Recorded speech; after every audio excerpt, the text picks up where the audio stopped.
Tafaraka ndretsika tokolasy toko vavy amin'ity takarivan'ny Alarobia fa 4 ny volana Janoary 2012 dia atolotra ny araba omba ampira rintsoratra hatrany ampisakafony ianao dia mirary ianao azo toman'izay ary manasanao ihany koa anaraka ny fampalalam-baovao ohatra amin'ny farany maromaro indray ny vaovao izay hoentina amintsika amin'ity takariva ity isany amin'izany ohatra ny akon'ny ireny oran'ny kija teto amin'ny firenena ireny niteraka fiakaran'ny rano ireny indrindra ho anteny anivon'ny faritra iva sy ny renirano lafim-baovao makasika ny tontolon'ny politika indray kosa dia maro ny fanohikevitra manodidina indrindra ny fitsingerenan'ny taona izay nandraisan'ny filoha ankehitriny ny fitondrana ny Madagasikara nitarika fanohikevitra maro zany ny tontolom-baovao ihany koa makasika indrindra ny toe-karem-pirenena izay kitro ifaran'ny fampandrosoana dia izana ny hitondra izany amintsika amin'ity takariva ity fa miakatra izay tsy izy aloha zany ny rano amin'izao fotoana izao taorianan'ireny oran'ny kija teto amin'ny firenena ireny raha hoan'ny ireny rano mamamba ao anatin'ny commune Anteroka manokana ohatra dia miakatra ny rano ravakina nefa nitoha-drano na ny barage dia ho tondraka ihany koa ireo tambary hatrany amin'ny 720 hektara andry miantso ny fanomezan-tanany ny mpitondra fanjakana indrindra ny ministera eo anivon'ny asa vaventy ny ben'ny tanàna toerana mba hijery akaiky ny zava-misy.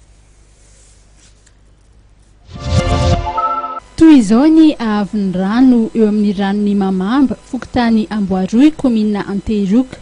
raha mitoy ny orana ahina hodivitry ny ranony Arabe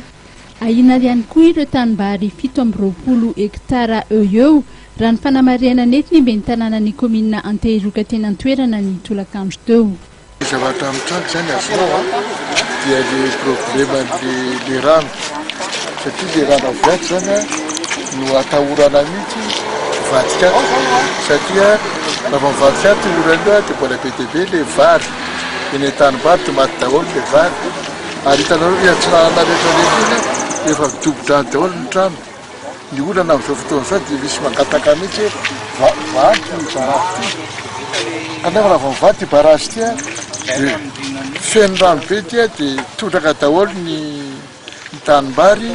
sy ireo vahoaka madinika ary manomboka iny satria feno efa misy mihitsy ny tsaboina amin'izao fotoana izao. Efa nisy raha nifantatra ny fivoriana niarana tamin'ny fokon'olona. Efa nisy fivoriana tamin'ny fokon'olona izay nilazaiko fa hoe hatramin'ny nangataka izy hoe mba ahoaka mba hatramin'ny zoma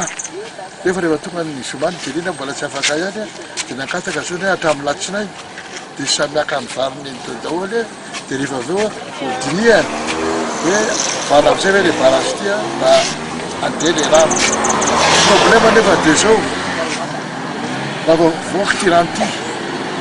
pompage eny digue tsy mandeha na mandeha aza efa tomboka amin'le niveau le ranany tiopasinana dia mienahena fotsy le fatra le niveau an'le rano dia ohatrany